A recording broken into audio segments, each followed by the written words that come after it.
এয়া ছাত্ৰ-ছাত্ৰীসকলৰ বাবে পাঠভিত্তিক অনুষ্ঠান ৰেডিঅ' পঢ়াশালী।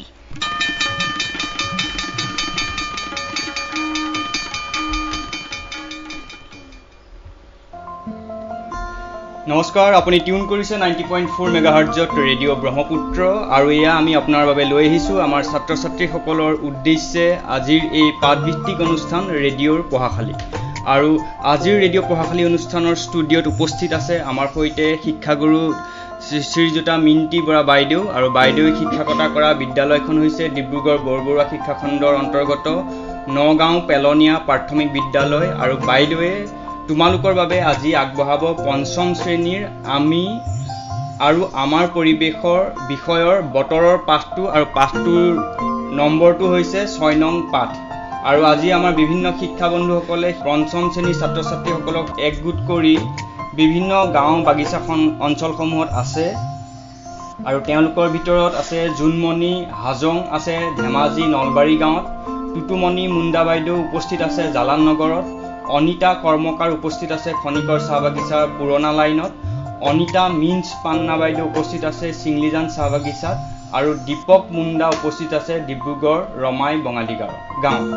আৰু প্ৰথমেই তোমালোকক মিণ্টি বাইদেৱে পাঠটো আগবঢ়াব আৰু ইয়াৰ পিছতেই বাইদেউৰ সৈতে তোমালোকে কথা পাতিব পাৰিবা। তোমালোকে আমাৰ ফোন নম্বৰ, আমাৰ ষ্টুডিঅ'ৰ ফোন নম্বৰলৈ তোমালোকে ফোন কৰিব পাৰিবা পাঠটো শেষ হোৱাৰ পিছত।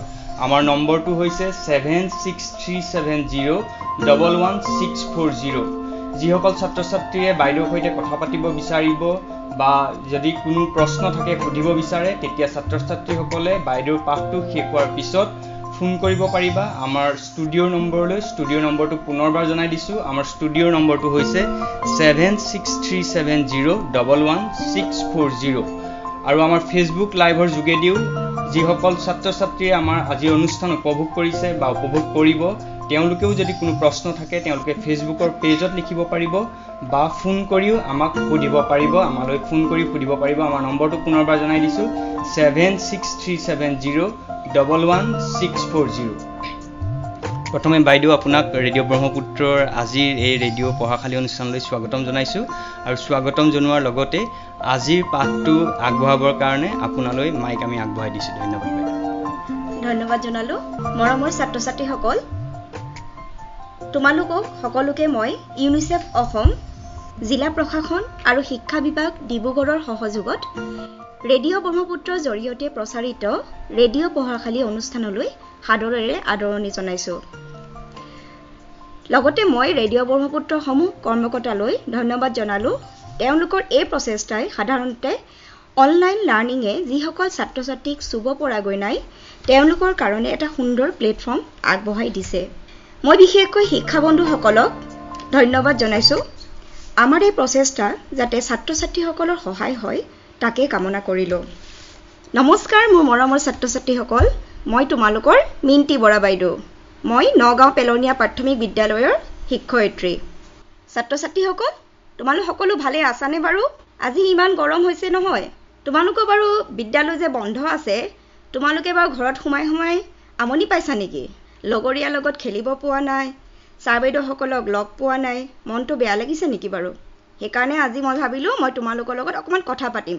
মই তোমালোকৰ স্কুলত বিদ্যালয়ত যিহেতু বহুত দিন বন্ধ, মই ভাবিছোঁ আজি অকণমান তোমালোকৰ লগত আলোচনা কৰোঁচোন, হয়নে নহয়? আজি আমি তোমালোকৰ লগত মই পঞ্চম শ্ৰেণীৰ আমি আৰু আমাৰ পৰিৱেশ পাঠ্যপুথিৰ 6 নম্বৰ পাঠ বতৰ নামৰ পাঠটি আলোচনা কৰিম। তোমালোক সকলোৱে কিতাপ, বহী, কলম লগতে লৈ ল'বা আৰু সকলোৱে সহযোগিতা আগবঢ়াবা বুলি মই আশা কৰিলোঁ। যিহেতু তোমালোকৰ বহুত দিন স্কুল বন্ধ হৈ আছে সেয়েহে মই তোমালোকৰ সহায় হোৱাকৈ কিছুমান বিষয়বস্তু পুনৰ সোঁৱৰাই দিম। তোমালোকে সকলোৱে মন দি শুনিবা দেই। আমি সকলোৱে জানো যে আমাৰ চাৰিওফালে বায়ুৰে আৱৰি আছে। বায়ুৰ এই আৱৰণটোক আমি কি বুলি কওঁ? বায়ুমণ্ডল বুলি কওঁ। বায়ুৰ এই আৱৰণটোক আমি বায়ুমণ্ডল বুলি কোৱা হয়। বায়ুমণ্ডলত নাইট্ৰজেন, অক্সিজেন, কাৰ্বন ডাই অক্সাইড আদি গেছ থকাৰ উপৰিও জলীয় বাষ্প আৰু ধূলিকণাও থাকে। আমি সকলোৱে জানো ন এইখিনি কথা। বিভিন্ন সময়ত আমাৰ বায়ুমণ্ডলৰ অৱস্থাৰ সাল সলনি হয়। যেনে দিনৰ ভাগত সাধাৰণতে গৰম আৰু ৰাতি ঠাণ্ডা পৰে। কেতিয়াবা বতাহ বলে আকৌ কেতিয়াবা বৰষুণ হয় আৰু কেতিয়াবা ধুমুহাৰ সৃষ্টি কৰে। বায়ুমণ্ডলৰ এনে একোটা পৰিস্থিতিয়ে কিহৰ সৃষ্টি কৰে? বতৰৰ সৃষ্টি কৰে। তেতিয়াহ'লে আমি ক'ব পাৰোঁ যে বতৰ হ'ল কোনো এক অঞ্চলত কোনো এক নিৰ্দিষ্ট সময়ত বায়ুমণ্ডলৰ অৱস্থা। মই আকৌ এবাৰ কৈ দিছোঁ, বতৰ হ'ল কোনো এক অঞ্চলত কোনো এক নিৰ্দিষ্ট সময়ত বায়ুমণ্ডলৰ অৱস্থা। তোমালোকে শুনিছা নহয়? মন দি শুনিবা দেই। এতিয়া আহাচোন আমি বিভিন্ন বতৰৰ বিষয়ে আলোচনা কৰোঁ। আকাশত ডাৱৰ নাথাকিলে আকাশ ফৰকাল হৈ থাকে। এতিয়া আমি সকলোৱে জানো আকাশ। আমি আকাশ চিনি পাওঁ। আকাশ ক'ত থাকে? আমাৰ ওপৰত। আমি চবে চোৱাচোন আকাশখন। ডাৱৰ দেখিছা নেকি বাৰু? নাই দেখা ন? সূৰ্য দেখিছা নেকি বাৰু? চকুত ধৰিছে? তো আকাশত আমাৰ কি থাকে? চন্দ্ৰ, সূৰ্য, তৰা, ডাৱৰ সকলো থাকে, হয়নে নহয়? এই আকাশত আমি যেতিয়া ডাৱৰ নাথাকে তেতিয়াহ'লে আমি আকাশ ফৰকাল হৈ থাকে। গৰম বেছি হয়। সূৰ্যৰ পোহৰৰ বাবে বস্তুবোৰ উজ্জ্বল দেখি পাওঁ। এনেকুৱা বতৰক আমি কি বতৰ বুলি কওঁ? ফৰকাল বতৰ বুলি কওঁ। এনেকুৱা বতৰক আমি ফৰকাল বতৰ বুলি কওঁ। আকৌ কেতিয়াবা কি হয়? আকাশখন ডাৱৰেৰে ঢাক খাই থাকে। আকাশখন অকল ডাৱৰ হৈ থাকে। সূৰ্যটো কি হয়? ডাৱৰেৰে ঢাকি থাকে। আৰু সূৰ্যটো ডাৱৰে ঢাকি থকাৰ বাবে আমি বস্তুবোৰ উজ্জ্বল দেখা নাপাওঁ। আৰু এনেকুৱা বতৰক আমি কওঁ ডাৱৰীয়া বতৰ। যেতিয়া আকাশখন ডাৱৰেৰে ঢাক খাই থাকে তেতিয়া আমি কি বুলি কওঁ? ডাৱৰীয়া বতৰ। কথাখিনি বুজি পাইছানে নে বাৰু? যদি কিবা তোমালোকৰ সুধিবলগীয়া থাকে তোমালোকে নোট কৰি থবা আৰু লেচনটো শেষ হোৱাৰ পিছত মোক সুধিবা দেই। ডাৱৰীয়া বতৰত আকৌ কেতিয়াবা কি হয়? পাতলীয়া বা বৰ ডাঙৰ বৰষুণ হয়। কেতিয়াবা পাতলে বৰষুণ হয় বা কেতিয়াবা ডাঙৰ বৰষুণ হয়। তেতিয়া এনে বতৰক আমি কওঁ বৰষুণৰ বতৰ। তেতিয়া আমি এনে বতৰক কি নাম দিছোঁ? বৰষুণৰ বতৰ। কেতিয়াবা আকৌ বৰ জোৰেৰে বতাহ মাৰে, বহুত জোৰেৰে মাৰে, তেতিয়া আমি ধুমুহা অহা বুলি কওঁ। ধুমুহা আহিলে আকাশত বিজুলী ঢেৰেকণি মাৰে আৰু মেঘেও গাজে। মোৰ কিন্তু বৰ ভয় লাগে জানা, যেতিয়া আকাশত যেতিয়া বিজুলী ঢেৰেকণি মাৰে নহয়, মোৰ কিন্তু বহুত ভয় লাগে। তোমালোকেও ভয় খোৱা নেকি বাৰু? অকণমান ভয় লাগে নহয়? আকৌ কি হয় জানা? কেতিয়াবা যদি বহুত দিন বৰষুণ নহয়, তেতিয়া বতৰটো কি হয়? শুকান হৈ যায়। বহুত দিন বৰষুণ দিয়া নাই, বতৰ শুকান হয়। এনে বতৰ হৈছে খৰাং বতৰ বা শুকান বতৰ। তেতিয়াহ'লে আমি আজি বিভিন্ন বতৰৰ বিষয়ে জানিলোঁ। বিভিন্ন বতৰৰ ভিতৰত আছে আমাৰ ফৰকাল বতৰ, ডাৱৰীয়া বতৰ, বৰষুণৰ বতৰ, ধুমুহা অহা বতৰ আৰু খৰাং বা শুকান বতৰ। সকলোৱে শুনিছেনে বাৰু? তোমালোকে বাৰু কোনটো বতৰ বেছি ভাল পোৱা? কোনটো বতৰ? মই শুনি পোৱা নাই দেই। মই কিন্তু ফৰকাল বতৰহে ভাল পাওঁ। মই তোমালোকক পিছত সুধিম দেই কোনটো বতৰ কোনে ভাল পোৱা। ঠিক আছে? বায়ুমণ্ডলৰ উষ্ণতা, বতাহৰ দিশ আৰু বেগ। আকৌ ক'লো দিশ শব্দটো তোমালোকে আগতে পাইছা। কোনে পাৰিবা বাৰু? দিশ আমাৰ কেইটা আৰু কি? হাত দাঙাচোন। আমাৰ শিক্ষা বন্ধুসকল আছে ন? আপোনালোকে চাবচোন দেই কেইটা ল'ৰা ছোৱালী হাত দাঙিছে। দিশ কেইটা আমাৰ? 4টা। মই কৈ দিছোঁ, দিশকেইটা হ'ল পূব, পশ্চিম, উত্তৰ, দক্ষিণ। বহুতে হাত দাঙিছা মই জানো, আৰু যাৰ পাহৰি গৈছা আকৌ এবাৰ মই মনত পেলাই দিছোঁ। আকৌ আমি এবাৰ আলোচনাৰ মাজলৈ আহিছোঁ। বায়ুমণ্ডলৰ উষ্ণতা, বতাহৰ দিশ আৰু বেগ, বৰষুণৰ পৰিমাণ, মেঘৰ উপস্থিতি, বায়ুত থকা জলীয় বাষ্পৰ পৰিমাণ আদিৰ ওপৰত বতৰ নিৰ্ভৰ কৰে। এইকেইটা বায়ুমণ্ডলৰ উষ্ণতা, বতাহৰ দিশ আৰু বেগ, বৰষুণৰ পৰিমাণ, মেঘৰ উপস্থিতি, বায়ুত থকা জলীয় বাষ্পৰ পৰিমাণ আদিৰ ওপৰতে বতৰটো নিৰ্ভৰ কৰে। তাৰমানে ডাৱৰীয়া বতৰ হ'ব নে ফৰকাল বতৰ হ'ব, এই কথাখিনি এই উপাদানকেইটাৰ ওপৰতে নিৰ্ভৰ কৰে। আৰু এইবোৰ হৈছে বতৰৰ একোটা উপাদান। আমি বায়ুমণ্ডলৰ উষ্ণতা, বতাহৰ দিশ আৰু বেগ এইখিনিক আমি কওঁ বতৰৰ একোটা উপাদান। তো উপাদান মানে কি বুলি ক'ম আমি? যে বতৰক প্ৰভাৱান্বিত কৰা কাৰক হ'ব। যাৰ কাৰণে বতৰটো আমাৰ সলনি হয়, যাৰ কাৰণে বতৰটো সলনি হৈছে, এইখিনিক আমি প্ৰভাৱ কৰিছে, বতৰৰ ওপৰত প্ৰভাৱ বিস্তাৰ কৰিছে, আমি কি বুলি ক'ম? উপাদান বুলি ক'ম। আমি সেই কাৰকসমূহক ক'ম উপাদান। অৰ্থাৎ বতৰক প্ৰভাৱান্বিত কৰা কাৰকসমূহক আমি ক'ম উপাদান বুলি। তোমালোকে বহীত লিখি গ'লে লিখি যাব পাৰিবা দেই। এই উপাদানবিলাক যেতিয়া কম বা বেছি হয় তেতিয়াই বতৰৰ পৰিৱৰ্তন হয়। কথাখিনি লিখি যাবা, সহায় হ'ব তোমালোকৰ। এতিয়া আমি ঋতু অনুসৰি বতৰ কেনেকৈ পৰিৱৰ্তন হয় সেয়া আলোচনা কৰোঁ। এতিয়া তোমালোকে চাগে ঋতু বুলি কোৱাৰ লগে লগে সকলোৱে মনত পৰি গৈছে আমাৰ ঋতু কেইটা ঋতু কোৱাচোন মই শুনিছোঁ কোৱা কেইটা ঋতু আমাৰ 6টা ঋতু আৰু ঋতু কেইটা কি বাৰু কোনে ক'বা কোৱাচোন কোৱা গ্ৰীষ্ম বৰ্ষা শৰৎ হেমন্ত শীত আৰু বসন্ত হয়নে নহয় এবাৰ মোৰ লগত সকলোৱে কোৱাচোন বাৰু মই কৈ যাম তোমালোকে মোৰ লগত কৈ যোৱা ঋতু 6টা গ্ৰীষ্ম বৰ্ষা শৰৎ হেমন্ত শীত বসন্ত এতিয়া ঋতু পৰিৱৰ্তনৰ লগে লগে আমাৰ বতৰৰো পৰিৱৰ্তন হয় বছৰৰ একোটা ঋতুত সাধাৰণতে একোটা বিশেষ বতৰ আমি দেখিবলৈ পাওঁ যেনে ধৰা আমি গ্ৰীষ্মকালত বতৰ গৰম হয় এই সময়ত অসমত আম কঁঠাল আদি গছ ফলেৰে ভৰি পৰে বৰ্ষা ঋতুত বৰষুণ খুব বেছি হয় নদ নদী ৰাস্তা ঘাট পানীৰে উপচি পৰে শৰৎকালত বতৰ ফৰকাল আৰু মনোমোহা হয় এই সময়খিনি খুব বেছি গৰমো নহয় আৰু ঠাণ্ডাও নহয় ৰাতিপুৱা শেৱালি ফুলেৰে চোতাল ভৰি পৰে গম পাইছা নেকি বাৰু মই এতিয়া কোনটো সময়ৰ কথা কৈ আছো বাৰু আৰু এটা হিণ্ট দি দিছো দেই এই সময়ত অসমত দুৰ্গা পূজা উদযাপন কৰা হয় তোমালোকে ঠিকই অনুমান কৰিছা এতিয়া আমাৰ শৰৎ ঋতুৰ সময় হয়নে এতিয়া দুৰ্গা পূজা হ'ব শেৱালি ফুল ফুলে চোতাল খুব ধুনীয়া ভৰি পৰে হয়নে নহয় আৰু এটা কথা তোমালোকক মই কৈছো দেই শৰৎ ঋতু কিন্তু মোৰ প্ৰিয় ঋতু হয় হেমন্ত ঋতুত আকৌ অলপ ঠাণ্ডাৰ অনুভৱ কৰোঁ পাতলীয়া ঠাণ্ডা এটা আমি অনুভৱ কৰোঁ ধাননি পথাৰ ধানেৰে উপচি পৰে সেউজীয়া ধাননি পথাৰ কোনটো ঋতুত হয় হেমন্ত ঋতুত শীতকালত আকৌ শীতৰ প্ৰকোপ বেছি হয় বৰষুণ কম হোৱাৰ ফলত মাটি শুকাই যায় আমি শাক-পাচলি বাৰীত আৰু ফুলনিত পানী দিওঁ শাল চেগুন আম কঁঠাল বেল আদি গছৰ পাত সৰি পৰে গছবোৰ কি হয় পাত সৰি যায় গছবোৰ লঠঙা হয় দেখিবলৈ হয়নে বসন্ত ঋতুত প্ৰাকৃতিক পৰিৱেশ বৰ সুন্দৰ হৈ পৰে গছ-গছনি সেউজীয়া কুঁহিপাত আৰু নানা তৰহৰ ফুলেৰে ভৰি পৰে অসমীয়াৰ অতিকৈ চেনেহৰ বহাগ বা ৰঙালী বিহুটি এই সময়তে পালন কৰা হয় এতিয়া আমি ঋতু অনুসৰি ঋতু পৰিৱৰ্তনৰ লগে লগে যে বতৰৰো পৰিৱৰ্তন হয় এই কথাখিনি আমি এতিয়া জানিব পাৰিলো প্ৰত্যেকটো ঋতুতে বেলেগ আমি বতৰ দেখিবলৈ পাওঁ আমি ওপৰৰ আলোচনাৰ পৰা আমি এতিয়ালৈকে জানিব পাৰিলো যে বতৰ সদায় একে নাথাকে কেতিয়াবা বতৰ বৰ গৰম আৰু অস্বস্তিকৰ হয় বহুত গৰম লাগে আৰু কি হয় আমাৰ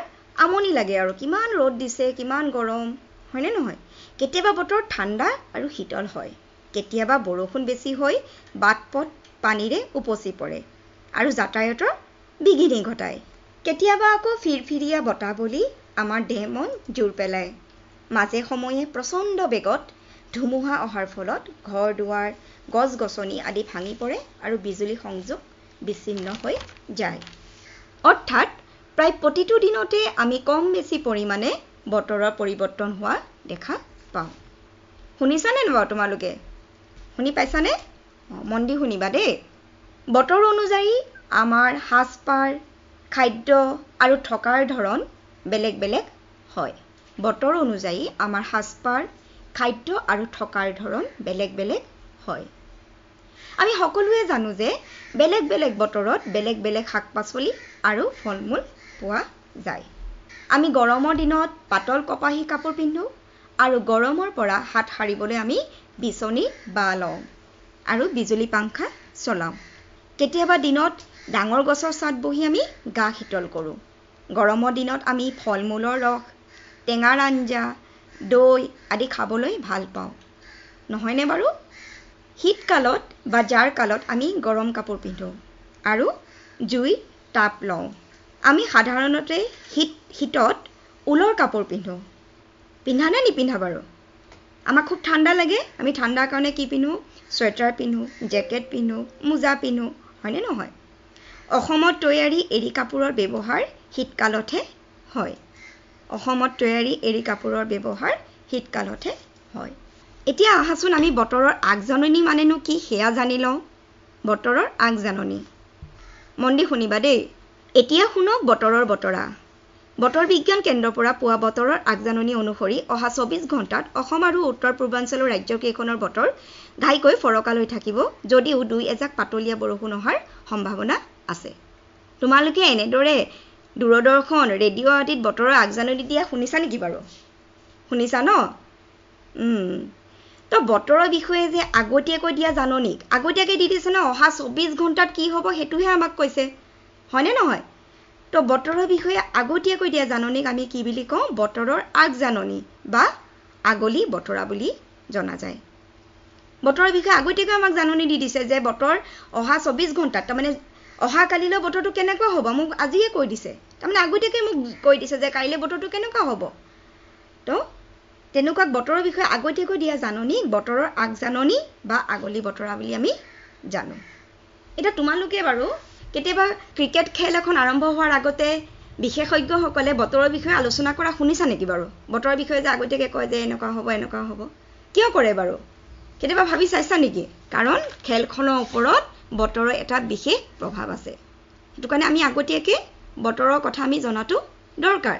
বা আমি যদি ক'ৰবাত কেতিয়াবা ফুৰিবলৈ গৈছোঁ, তাৰ আগতো আমি দেউতা বা মায়ে বা তোমালোকৰ শিক্ষাগুৰুসকলে আমাৰ যেতিয়া জ্ঞান যাত্ৰাত আমি যোৱা হয়, তাৰ আগতে আমি বতৰৰ অৱস্থাটো জানিবলৈ চেষ্টা কৰোঁ, যাতে আমাৰ কোনো অসুবিধা নহয়। আমি সেই বতৰৰ লগত খাপ খোৱাকৈ আমাৰ বস্তু পাতি আমি লৈ গ'লে আমাৰ সুবিধা হয়। সেইকাৰণে আমি বতৰৰ আগজাননীটো আমাৰ বহুত দৰকাৰী হয়। এতিয়া যে মই যে ক'লোঁ বতৰৰ আগজাননী, এইটো বাৰু কেনেকৈ সম্ভৱ হ'ল কোৱাচোন? কাইলৈহে দিব বতৰ, কাইলৈ বতৰটো আজি কৈ দিছে, এইটো কেনেকৈ হ'ল বাৰু সম্ভৱটো?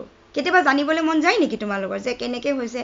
বা কাইলৈ বতৰটো আজি কৈ দিছে মোক, এইটো কেনেকৈ হয়? আমি অকণমান এইখিনি কথা জানোচোন আহা আজি। তো আমি সকলোৱে জানো যে কৃত্ৰিম উপগ্ৰহে পৃথিৱীৰ চাৰিওফালে ঘূৰি আছে।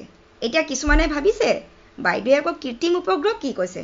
আমি আগতে পাই আহিছোঁ, 4ৰ্থ শ্ৰেণী পাঠত আমি পাইছোঁ কৃত্ৰিম উপগ্ৰহৰ বিষয়ে। মই অকণমান থুলমূলকৈ তোমালোকক কৈ দিছোঁ কৃত্ৰিম উপগ্ৰহৰ কথা। কৃত্ৰিম উপগ্ৰহ হৈছে বিজ্ঞানীসকলে প্ৰস্তুত কৰা এটা যন্ত্ৰ।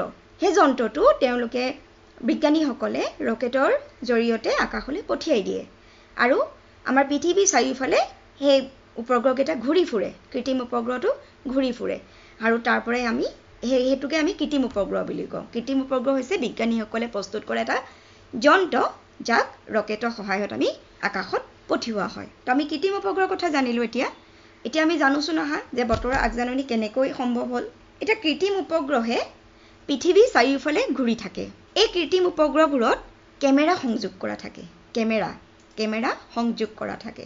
ঘূৰি থকা অৱস্থাত এইবোৰত লগাই থোৱা কেমেৰাই বায়ুমণ্ডলত থকা ডাৱৰৰ আৱৰণ, বতাহৰ দিশ আৰু বেগৰ পৰিমাণ আদি স্পষ্ট ছবি তুলি বতৰ বিজ্ঞান কেন্দ্ৰলৈ পঠিয়াই দিয়ে। এই কৃত্ৰিম উপগ্ৰহসমূহে অৰণ্য, মৰুভূমি, তুষাৰবৃত্ত অঞ্চলৰ দৰে দুৰ্গম ঠাইৰ বতৰো পৰ্যবেক্ষণ কৰিব পাৰে। বতৰ বিজ্ঞান কেন্দ্ৰত এই তথ্যবোৰ অধ্যয়ন কৰি বতৰৰ আগজাননী প্ৰস্তুত কৰে আৰু ইণ্টাৰনেট সংযোগ থকা কম্পিউটাৰ, দূৰদৰ্শন আদিৰ জৰিয়তে প্ৰচাৰ কৰে। এতিয়া বুজি পাইছা নহয় যে বতৰৰ আগজাননী কেনেকৈ দিয়ে? যে কৃত্ৰিম উপগ্ৰহখিনি আমাৰ পৃথিৱীৰ চাৰিওফালে ঘূৰি ফুৰে, তাত কেমেৰা সংযোগ কৰা থাকে আৰু সেই কেমেৰা সহায়ত আমাৰ পৃথিৱীৰ চাৰিওফালে ঘূৰাৰ যিখিনি আমাৰ মেঘৰ উপস্থিতি, হয়নে, ডাৱৰৰ আৱৰণ, বতাহৰ দিশ, এইখিনি তেওঁলোকে যিখিনি তথ্য পায় এইখিনি আমাৰ বতৰ বিজ্ঞান কেন্দ্ৰলৈ পঠিয়াই দিয়ে। ভাৰত চৰকাৰৰ বতৰ বিজ্ঞান বিভাগে গোটেই দেশখনৰ বাবে বতৰৰ আগজাননী প্ৰস্তুত আৰু প্ৰচাৰ কৰে। তেতিয়াহ'লে কোনে কৰে? গোটেই বতৰৰ আগজাননী প্ৰস্তুত আৰু প্ৰচাৰ কোনে কৰে? ভাৰত চৰকাৰৰ বতৰ বিজ্ঞান বিভাগে। ভাৰত চৰকাৰৰ বতৰ বিজ্ঞান বিভাগে, হয়নে? আৰু সেই যিখিনি প্ৰস্তুত কৰে আগজাননী, সেইখিনি ৰেডিঅ', দূৰদৰ্শন আদিত প্ৰচাৰ কৰি দৈনিক বাতৰিৰ লগত বতৰৰ আগজাননী দিয়াৰ ব্যৱস্থা কৰে। এতিয়া বতৰৰ তথ্য পাতি লাভ কৰিবলৈ বতৰ বিজ্ঞান কেন্দ্ৰত কিছুমান সঁজুলি ব্যৱহাৰ কৰা হয়। কিন্তু বতৰৰ তথ্য পাতি লাভ কৰিবলৈ বতৰ বিজ্ঞান কেন্দ্ৰত কিছুমান সঁজুলি ব্যৱহাৰ কৰা হয়। সেই সঁজুলিখিনি আমি জানোচোন আহা।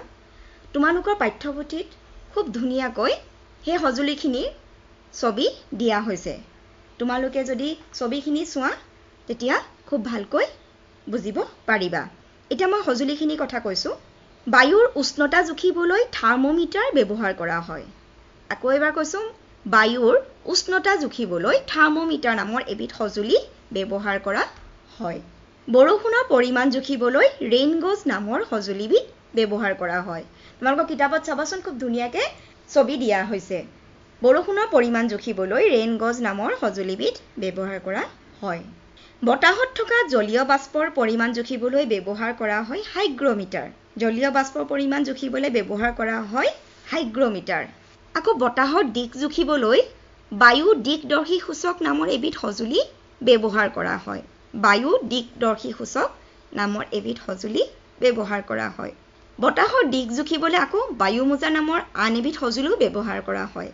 বতাহৰ দিশ জুখিবলৈ বায়ু দিকদৰ্শী সূচক আৰু বায়ু মোজাৰ নামৰ দুবিধ সঁজুলি ব্যৱহাৰ কৰা হয়। দিকদৰ্শী সূচক সঁজুলিটোৰ কাঁড়ডাল এনেদৰে লগোৱা হয় যাতে ই মুক্তভাৱে ঘূৰিব পাৰে। বতাহ যি ফালৰ পৰা বলে সূচক কাঁড়ডাল সেই দিশলৈ মুখ কৰি ৰয়। তোমালোকৰ কিতাপত খুব সুন্দৰকৈ দিয়া আছে। ছবিখিনি যদি তোমালোকে চোৱা তেতিয়া কথাখিনি তোমালোকৰ স্পষ্ট হৈ যাব। আকৌ বতাহৰ গতিবেগ জোখা যন্ত্ৰটোৰ নাম হৈছে বায়ু বেগমান যন্ত্ৰ বা এমিনোমিটাৰ। বতাহৰ গতিবেগ জোখাৰ যন্ত্ৰটোৰ নাম হৈছে বায়ু বেগমান যন্ত্ৰ বা এমিনোমিটাৰ। এই সঁজুলিটোত কেইটামান বাতি থাকে। বাতিকেইটাত বতাহ লাগিলে মাজৰ শলাখাডাল বেগেৰে ঘূৰে। শলাখাডালৰ ঘূৰ্ণন জুখিবলৈ এডাল সূচক সংযোগ কৰা থাকে। সূচকডাল এখন ডায়েলৰ ওপৰত ঘূৰি থাকে। ডায়েলখনত দাগ কটা থাকে বাবে তাৰ পৰা বতাহৰ বেগ জুখিব পাৰি। শলাখাডালৰ ঘূৰ্ণন জুখি বতাহৰ বেগ আমি জানিব পাৰোঁ। জাহাজৰ নাবিক, সাগৰত মাছ মৰা মাছমৰীয়া, বিমান চালক, পৰ্বত আৰোহণকাৰী আদিক বতৰত এই ধৰণৰ তথ্যই বিশেষ ধৰণে সহায় কৰে। কাক কথা কৈছোঁ মই? বিশেষ ধৰণে কাক? আমাক সকলোকেই বতৰৰ আগজাননীয়ে সহায় কৰে, কিন্তু বিশেষভাৱে আমাক কাক সহায় কৰে? জাহাজৰ নাবিক, সাগৰত মাছ ধৰা মাছমৰীয়া, বিমান চালক, পৰ্বত আৰোহণকাৰী আদিক বতৰৰ এই ধৰণৰ তথ্যই বিশেষ ধৰণে সহায় কৰে। মই এইখিনিতে আৰু এটা কথা কওঁ তোমালোকক। বতৰৰ যে আমূল পৰিৱৰ্তন কেৱল কিন্তু প্ৰাকৃতিক কাৰণতে নহয়, মানুহৰ কিছুমান প্ৰকৃতি বিৰোধী কামেও বতৰৰ ওপৰত প্ৰভাৱ পেলায়। প্ৰকৃতি বিৰোধী কাম তাৰমানে প্ৰকৃতিৰ বিৰুদ্ধে গৈ পেলাই কৰা কাম গম পাইছা চাগে নিশ্চয়। এটা হৈছে বনাঞ্চল ধ্বংস। মানুহে কি কৰিছে? নিজৰ প্ৰয়োজনৰ ওপৰত গছ গছনি কাটি দিছে, নিজৰ প্ৰয়োজন পূৰাইছে, কিন্তু আকৌ যে গছ এজোপা ৰুব লাগে, প্ৰতিপাল কৰিব লাগে, এইখিনি কথাত গুৰুত্ব দিয়া নাই। তাৰ কাৰণে কি হৈছে? আমাৰ প্ৰকৃতি বিনষ্ট হৈছে আৰু আমি ধ্বংসৰ গৰাহলৈ গৈ আছোঁ। সেইকাৰণে সদায় আমি সকলোৱে এটা প্ৰণ কৰিব লাগে যে আমি গছ গছনি ৰোপণত অগ্ৰাধিকাৰ দিব লাগে। আমি গছ গছনি এজোপা যদি কাটো আমি 10 জোপা গছ পুলি ৰুই তাৰ প্ৰতিপালন কৰিব লাগে। তেতিয়াহে আমাৰ যিটো প্ৰাকৃতিক ভাৰসাম্যতা সেইটো ৰক্ষা পৰিব। এই যে মানুহে প্ৰকৃতি বিৰোধী কাম কৰিছে তাৰ কাৰণে কি হৈছে জানা? আগতে মেঘালয়ৰ চেৰাপুঞ্জী আৰু মৌচিনৰাম অঞ্চলত প্ৰচুৰ পৰিমাণে বৰষুণ হৈছিল। মেঘালয়ৰ চেৰাপুঞ্জী আৰু মৌচিনৰাম তোমালোকে নাম শুনিছা। এই অঞ্চলত প্ৰচুৰ পৰিমাণে বৰষুণ হৈছিল, কিন্তু মানুহে প্ৰয়োজনতকৈ অধিক পৰিমাণে গছ গছনি কটাৰ ফলত আগৰ তুলনাত বৰ্তমান এই অঞ্চল দুটাত বৰষুণৰ পৰিমাণ কমি আহিছে। সেইকাৰণে আমি ছাত্ৰ ছাত্ৰীসকল আমাৰ পৰাই ষ্টাৰ্ট কৰোঁচোন আহা। আমিয়ে কওঁ যে আপোনালোকে গছ কাটক, কিন্তু 10 জোপা গছ ৰুব লাগিব। গছ গছনি থাকিলেহে মানুহ থাকিব।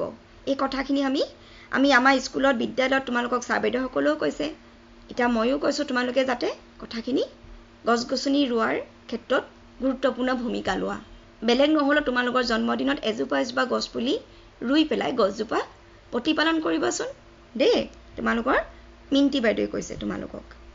মৰমৰ ছাত্ৰ ছাত্ৰীসকল, আজি আমি বতৰৰ বিভিন্ন প্ৰকাৰ, বতৰৰ উপাদান, ঋতু অনুসৰি বতৰৰ পৰিৱৰ্তন, বতৰ অনুযায়ী আমাৰ সাজপাৰ, খাদ্য আৰু থকাৰ ধৰণ, বতৰৰ আগজাননী, বতৰ বিজ্ঞান কেন্দ্ৰৰ বিভিন্ন সঁজুলি আদিৰ বিষয়ে আলোচনা কৰিলোঁ। আশা কৰিছোঁ সকলোৱে বুজি পাইছা। তোমালোকে নিজৰ পাঠ্যপুথিখন বতৰ নামৰ পাঠটি ভালদৰে খৰচি মাৰি পঢ়িবা আৰু ছবিবোৰ ভালদৰে পৰ্যবেক্ষণ কৰিবা। তেতিয়া তোমালোকৰ কথাখিনি আৰু বেছি স্পষ্ট হ'ব। মৰমৰ ছাত্ৰ ছাত্ৰীসকল, মই তোমালোকক এতিয়া 3টা গৃহকৰ্ম দিছোঁ। তোমালোকে নিজৰ বহীত গৃহকৰ্মকেইটা লিখি লোৱা আৰু যেতিয়া তোমালোকৰ স্কুল খুলিব তোমালোকৰ ছাৰ বাইদেউসকলক দেখাবা দেই।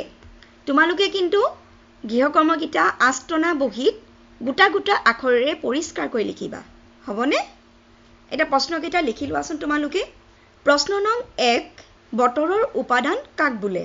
লিখিছা, বতৰৰ উপাদান কাক বোলে? বতৰৰ উপাদানকেইটাৰ নাম কি কি? প্ৰশ্ন নং 1, বতৰৰ উপাদান কাক বোলে? বতৰৰ উপাদানকেইটাৰ নাম কি কি? প্ৰশ্ন নং 2, বতৰৰ আগজাননী কি কি মাধ্যমৰ জৰিয়তে দিয়া হয়? বতৰৰ আগজাননী কি কি মাধ্যমৰ জৰিয়তে দিয়া হয়? লিখিছানে বাৰু? কি কি কামত বতৰৰ আগজাননীয়ে সহায় কৰে? কি কি কামত বতৰৰ আগজাননীয়ে সহায় কৰে? 3 নম্বৰ প্ৰশ্ন, তোমাৰ ভাল লগা এটা বতৰৰ বিষয়ে 10 শাৰী বাক্য লিখা। তোমাৰ ভাল লগা এটা বতৰৰ বিষয়ে 10 শাৰী বাক্য লিখা। সকলোৱে লিখিছা? তোমালোকে এইকেইটা উত্তৰ কৰি তোমালোকৰ বিদ্যালয়ৰ ছাৰ বাইদেউসকলক স্কুল খোলাৰ পিছত দেখাবা দেই। তোমালোকে আস্তনা বহীত গোটা গোটা আখৰেৰে পৰিষ্কাৰকৈ লিখিবা। তোমালোকে ইমান ধৈৰ্য সহকাৰে মোৰ কথাখিনি শুনিলা, তাৰ বাবে তোমালোকক অশেষ ধন্যবাদ। আশা কৰিছোঁ তোমালোক সকলোৱে আজিৰ পাঠটো খুব আগ্ৰহেৰে শুনিলা আৰু বাইদেৱে কেইবাটাও গৃহকৰ্ম দিছে তোমালোকক। সেই গৃহকৰ্মকেইটা তোমালোকে কৰিবা আৰু ষ্টুডিঅ'ৰ আমি সকলো শ্ৰোতাকে, প্ৰত্যেকজন শ্ৰোতাকে আমি জনাব বিচাৰিছোঁ যে আপোনালোকে শুনি আছে 90.4 মেগাহাৰ্টজত ৰেডিঅ' ব্ৰহ্মপুত্ৰ আৰু ৰেডিঅ' ব্ৰহ্মপুত্ৰৰ ৰেডিঅ' পঢ়াশালী পাঠ আপুনি উপভোগ কৰি আছে। তোমালোকে আমাৰ ছাত্ৰ ছাত্ৰীসকলে উপভোগ কৰি আছা আৰু ৰেডিঅ' পাঠৰ আজিৰ পাঠটো আছিলে যে 5ম শ্ৰেণীৰ কাৰণে আমি আৰু আমাৰ পৰিৱেশ বিষয়ৰ বতৰৰ পাঠটো বাইদেৱে তোমালোকৰ কাৰণে আগবঢ়ালে আৰু বাইদেৱে কেইবাটাও গৃহকৰ্ম তোমালোকৰ কাৰণে দিছে। ধন্যবাদ বাইদেউ। গতিকে আজি আমাৰ ছাত্ৰ ছাত্ৰীসকলে মিণ্টি বৰা বাইদেউৰ পৰা তোমালোকে আজি বতৰৰ বিষয়ে আজি পাঠটো তোমালোকে গম পালা। আশা কৰিছোঁ তোমালোক সকলোৱে মন দি শুনিছা আৰু বাইদেৱে যিকেইটা গৃহকৰ্ম দিছে তোমালোকৰ কাৰণে সেই গৃহকৰ্মকেইটা কৰি স্কুল খুলিলে তোমালোকে তোমালোকৰ শিক্ষাগুৰুক স্কুলত দেখাব পাৰিবা আৰু তেওঁলোকে ভুল শুদ্ধ তেওঁলোকে শুধৰাই দিব পাৰিব। তোমালোকৰ হৈ আমি বাইদেউ মিণ্টি বৰা বাইদেউক আমি সকলোৱে ধন্যবাদ জনাইছোঁ। ৰেডিঅ' ব্ৰহ্মপুত্ৰৰ তৰফৰ পৰা ধন্যবাদ জনাইছোঁ।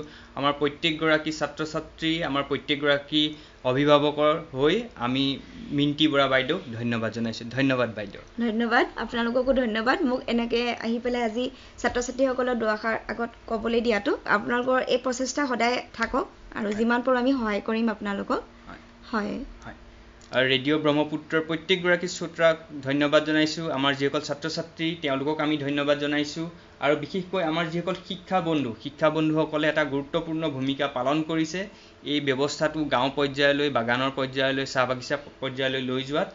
আমাৰ সৈতে আজি উপস্থিত আছিলে যদিও আমি আজি সকলোৰে সৈতে কথা পতা নাই, কেৱল মাত্ৰ দীপক মুণ্ডা ডিব্ৰুগড় ৰমাই বঙালী গাঁৱৰ দীপক মুণ্ডাৰ সৈতে আমি কথা পাতিলোঁ। তথাপিতো জোনমণি হাজং উপস্থিত আছিলে ধেমাজি নলবাৰী গাঁৱত, টুটুমণি মুণ্ডা বাইদেউ জালাননগৰত উপস্থিত আছে, অনিতা কৰ্মকাৰ বাইদেউ খনিকৰ চাহ বাগিচাৰ পুৰণা লাইনত উপস্থিত আছে, অনিতা মিন্স পান্না বাইদেউ চিংলিজান চাহ বাগিচাত উপস্থিত আছে আৰু দীপক মুণ্ডা ডিব্ৰুগড় ৰমাই বঙালী গাঁৱত উপস্থিত আছে। গতিকে আপোনালোক সকলোকে আৰু যিসকল ছাত্ৰ ছাত্ৰী আপোনালোকৰ সৈতে সহযোগ কৰিছে প্ৰত্যেকগৰাকীকে আমি ৰেডিঅ' ব্ৰহ্মপুত্ৰ, ইউনিচেফ, ডিব্ৰুগড় জিলা প্ৰশাসন আৰু ডিব্ৰুগড় শিক্ষা বিভাগৰ তৰফৰ পৰা আমি আপোনালোকক আন্তৰিক ধন্যবাদ জনাইছোঁ আৰু এনেধৰণে আগবাঢ়ি যাবলৈ আমি সকলোৱে আপোনালোকৰ আশীৰ্বাদ কৰিছোঁ আমাৰ তৰফৰ পৰা। গতিকে আজিৰ এই ৰেডিঅ' পঢ়াশালী অনুষ্ঠান ইমানতে সামৰণি মাৰিছোঁ। সকলো কুশলে থাকক, আনন্দৰে থাকক আৰু ক'ভিড-19ৰ ক্ষেত্ৰত যিবিলাক প্ৰট'কল মানি চলিব লাগে, হাত ভালদৰে ধুব লাগে, বাহিৰলৈ গ'লে মাস্ক পৰিধান কৰিব লাগে, মানুহৰ মাজত ছ'চিয়েল ডিষ্টেঞ্চিং অন্ততঃ 2 মিটাৰ দূৰত্ব পালন কৰিব লাগে, বৰ বেছিকৈ বজাৰ সমাৰলৈ যাব নালাগে। যদিও এতিয়া পূজা আহিছে, কাইলৈ কাতি বিহু, তথাপিতো খুব প্ৰয়োজন নহ'লে আমাৰ ছাত্ৰ ছাত্ৰীসকল বাহিৰলৈ ওলাই যোৱা বা অবাবত য'তে ত'তে ঘূৰি ফুৰা, লেতেৰা পেতেৰাকৈ নাথাকি হাত ভৰি ভালদৰে চাবোন দি ধোৱা, এইখিনি নিয়ম মানি চলিলে আমি সকলো ক'ভিড-19ৰ পৰা বাচি থাকিব পাৰিম। এয়ে আশা কৰি আজিৰ এই ৰেডিঅ'ৰ পঢ়াশালী অনুষ্ঠানৰ পৰা আমি ৰেডিঅ' ব্ৰহ্মপুত্ৰৰ মই ভাস্কৰ আৰু আমাৰ সৈতে ষ্টুডিঅ'ত আছে মিণ্টি বৰা বাইদেউ, আমি সকলোৱে তোমালোকৰ পৰা আমি বিদায় লৈছোঁ। ধন্যবাদ বাইদেউ। এয়া ছাত্ৰ ছাত্ৰীসকলৰ বাবে পাঠভিত্তিক অনুষ্ঠান ৰেডিঅ' পঢ়াশালী।